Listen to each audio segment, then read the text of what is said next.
And wish you all a very happy Diwali. So guys, आज हम बात करेंगे फायर क्रैकर्स की। ओके, फायर क्रैकर का ट्रांजिशन कैसे। Diwali was celebrated as a festival of lights and now it has our generation is celebrating it as a festival of sparkle. So this transition from lights to sparkle, it has a great story. So basically जो fire cracker का origin है ये China से हुआ। इन 2000 years में China में क्या हुआ, एक एक्सीडेंट था वहाँ पे। बैम्बू स्टिक्स में गैसेज इकट्ठी हो जाती हैं और उन बैम्बू स्टिक को बर्न करने पर they blast. So this was the story of origin of fire crackers. और ऐसे ही धीरे धीरे involvement of gun powder and other chemicals and metal substance इसको और एडवांस फॉर्म में जो फायर क्रैकर्स हैं, न्यूली जो factories and industries and fire cracker बना रही हैं, उसमें the different variations and colour producing substance का इंक्लूजन से अलग अलग कलर के जो फायर क्रैकर्स है वो आने लगे। इंडिया में सबसे फर्स्ट फायर क्रैकर इंडस्ट्री जो डेवलप हुई वो हुई थी कोलकाता में। There was a person named as Das Gupta. उनके एक मैच इंडस्ट्री की फैक्ट्री थी guys. So two brothers from a small town Shiv Kashi was a small town in Tamil Nadu। वहाँ से दो ब्रदर उस मैच इंडस्ट्री में काम करने शिफ्ट हुए इन कोलकाता। कुछ दिन उन्होंने काम किया, उसके बाद में they shifted back to Sivakasi in Tamil Nadu and started the Sivakasi industry of fireworks. Okay, this is the largest industry of fireworks. And उसके बाद में धीरे धीरे अदर इंडस्ट्रीज जो हैं वो डेवलप होने लगी। सो फायरवर्क की जो बेसिक मैकेनिज्म है, कैसे काम करते हैं, अलग अलग डिफरेंट टाइप के फायरवर्क्स आपने यूज़ किए होंगे, किस तरह से मैकेनिज्म है वो हम डिस्कस। सो गाइस, अब हम देखते हैं क्या एक बेसिक जो बॉम्ब है फायर क्रैकर जो है उसकी स्ट्रक्चर क्या होती है। सबसे पहले आपने देखा होगा इस तरह का कुछ दिखता है जिसमें एक फ्यूज होता है, बाहर एक फ्यूज निकला होता है, दिस इज द फ्यूज। उसके फ्यूज के यहाँ पे एक प्रोटेक्टिव पेपर लगा होता है और यहाँ पे एक चौक होता है, क्ले का चौक, ठीक है। And this is the composition, fountain composition, ये वाला। ओके, एक ट्यूब होती है जो उसको प्रोटेक्ट करती है, यहाँ पे एक दूसरा क्ले प्लग होता है और ये उसका बेस होता है, ठीक है। तो this is the basic most basic structure of fire cracker.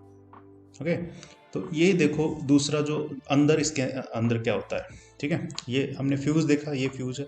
एक स्लो फ्यूज होता है जो कि इसको क्रॉस करके पूरा नीचे तक जाता है, स्लो फ्यूज। ओके, फिर एक फास्ट फ्यूज होता है जो इस चीज़ को बाईपास कर देता है, सीधा जाके पेपर रैपर के थ्रू होते हुए जो आपका ब्लैक पाउडर है जिसमें पोटेशियम नाइट्रेट होता है इसको इग्नाइट कर देता है। ओके, और this is the fast fuse, ये आपका स्लो फ्यूज हो गया।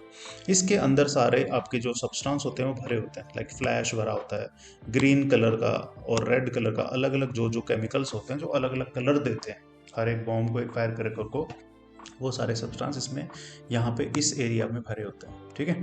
एंड नीचे इग्नाइट करने के लिए आपका ब्लैक गन पाउडर जिसमें कि charcoal, sulphur and potassium nitrate होता है, ये चीज़ें इसके अंदर होती है, ठीक है। फिर अंदर आपने वो देखा होगा इस तरह से, जिसको एक अलग टाइप का जो फायर क्रैकर है अनार करके, उसमें क्या होता है, एक सेफ्टी कैप होती है यहाँ पे, ओके, ताकि इमिजिएटली ये बर्स्ट ना हो।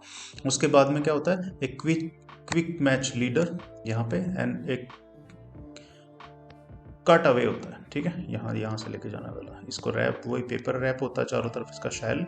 फिर यहाँ पे क्या होता है, एक शैल केस, क्राफ्ट पेपर का बना हुआ केस बना होता है, ठीक है। इसमें क्या होता है, जो बर्स्ट चार्ज भरा होता है, जैसे आप देख रहे होगे यहाँ पे जो स्टार्स हैं ये वाले, एंड बर्स्ट चार्ज, ये चार्ज है। सिमिलरली ब्लैक गन पाउडर यहाँ पे होता है जिसमें आपका फ्यूज आके जो क्विक पाथवे और जो बेसिक पाथवे होता है अलग, उससे आके गन पाउडर में वो कनेक्ट होता है। जब आप इसको यहाँ से इग्नाइट करते हो, सो गन पाउडर इग्नाइट होता है, एंड ये जो चार्ज जो भरा हुआ है, inner shell casing and black match, ये सारा इसके अंदर जो चार्ज भरा हुआ है, जैसे बर्स्ट चार्ज होता है और स्टार्स होते हैं, जो स्पार्कलिंग जो आती है वो स्टार्स की वजह से आती है, और बर्स्टिंग जो होती है वो इन बर्स्ट चार्ज से होता है। ये इग्नाइट होता है, इग्नाइट होकर इसको इग्नाइट करेगा, और जो स्पार्कलिंग है वो यहाँ पे आएगी, एंड बर्स्टिंग जो होती है वो इसी एरिया से जो केमिकल सब्सटेंस होते हैं उनके बर्न होने से आती है। ओके, फिर आपने इस तरह का भी एक फायर क्रैकर देखा होगा जिसमें यहाँ पे एक्सप्लोजिव भरा होता है, ठीक है। यहाँ पे इस पे एक इंजन होता है जिसमें कई सारे केमिकल सब्सटेंस भरे होते हैं, and this is the fuse. Okay, फिर इसको इस असेंबली को स्टेबलाइज करने के लिए there is a wooden stick, एक स्टिक होती है। This is the basic of fire cracker rocket. Okay, so इसके अंदर क्या होता है, इसके अंदर बेसिकली ये नोज कौन देखा होगा आपने, इस तरह का कॉनिकल शेप इसका नोज होता है। ओके, फिर यहाँ पे केस केस बना होता है, केसेस थिक कार्डबोर्ड का केस बना होता है यहाँ पे, ठीक है, थिक केसिंग, जो अलग अलग इफेक्ट के लिए अलग अलग केमिकल भरे होते हैं। ओके, लाइक बर्स्ट चार्ज के लिए यहाँ पे केमिकल्स होता है, स्टार इफेक्ट के लिए यहाँ होता है, फिर टाइम फ्यूज के लिए कि इसके बर्न होने से इसके स्पार्कलिंग एंड बर्स्ट चार्ज के बीच में ये फ्यूज लगा होता है, it that's why it will take some time. ये आपका प्रोपेलेंट होता है जो इसको धक्का मार के आगे की तरफ या ऊपर की तरफ लेके जाता है। ये आपका होलो चैम्बर होता है, होलो चैम्बर से फ्यूज कनेक्ट होता है so that it will take some time to burn. यहाँ पे आपका गन पाउडर वगैरह भरा रहता है।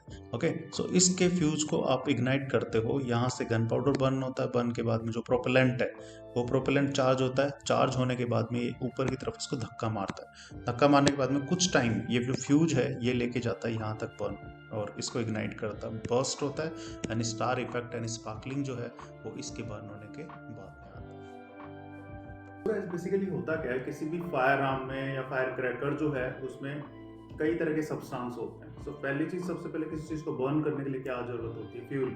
तो फ्यूल की तरह काम करता है sulphur, charcoal and potassium nitrate. Okay, जिसमें सल्फर एंड चारकोल फ्यूल है, एंड पोटेशियम नाइट्रेट जो होता है वो एक ऑक्सीजन सप्लाई, ऑक्सीडाइजर की तरह काम करता है, ठीक है। उसके बाद में कई तरह के कलर्स आपने देखे होंगे फायर क्रैकर्स में। सो कलर प्रोड्यूसिंग सब्सटेंस होते हैं।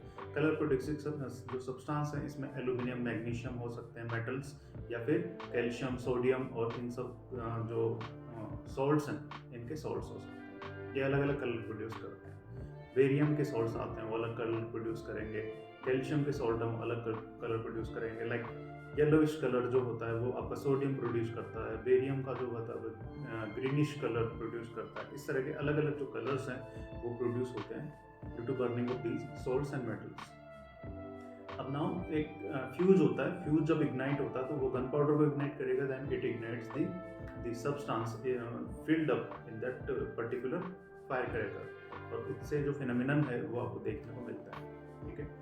तो अलग अलग फायर क्रैकर्स का अलग अलग जो मैकेनिज्म है, but basic concept is same, ठीक। नाउ जो फायर क्रैकर में सब्सटेंस यूज होते हैं guys, like barium, it can cause various lung issues, okay, and other जो मेटल्स हैं लाइक हैवी मेटल है, ये आपकी हेल्थ को हानिकारक इफेक्ट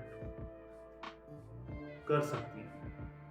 सो कई बार आपने देखा होगा कि while burning a fire cracker, animals, dogs and cats, they try to hide in the house, और इधर उधर उनको अनकंफर्टेबल फील होता है। Even it is not uncommon to see human beings, कई सारे लोग हैं जिनको फायर क्रैकर से अनकंफर्टेबल फील होता है। सो उनका हमें ध्यान रखना चाहिए, पूरी जो अदर जो एनिमल्स और जो ह्यूमन बींग है उनको कंसिडर करते हुए we should celebrate this festival peacefully.